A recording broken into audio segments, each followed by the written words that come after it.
খড়গপুরের সর্বাধিক বিক্রিত বিরিয়ানির দোকান অ্যামিগোস আর স্পাইসি দরবার রেস্টুরেন্টের খাবারের স্বাদ পেতে আর আপনাদের দূরে যেতে হবে না।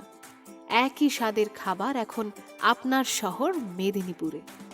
মেনুতে আপনারা পেয়ে যাবেন হায়দ্রাবাদের Nizami chicken dum biryani, Andhra fried rice chicken biryani, Nizami kebabs and Hyderabadi দাওয়াত ডেজার্ট, ডাবল কা মিঠা, কুরবানি কা মিঠা, আরও অনেক কিছু, যেগুলি সম্পূর্ণ হায়দ্রাবাদি মশালা দিয়ে যত্ন সহকারে প্রস্তুত করা হয়। সঙ্গে থাকছে প্রতি খাবারের 50 টাকার ঊর্ধ্বে 20% ছাড় এবং 100 টাকার ঊর্ধ্বে 50% ছাড়, যা শুধুমাত্র অনলাইন অর্ডারের জন্য প্রযোজ্য, যা জোম্যাটো ও সুইগিতে শুধুমাত্র উপলব্ধ। আর দেরি নয়, এখনই অর্ডার করুন আর বাড়ি বসে পেয়ে যান আপনার পছন্দের সব খাবার।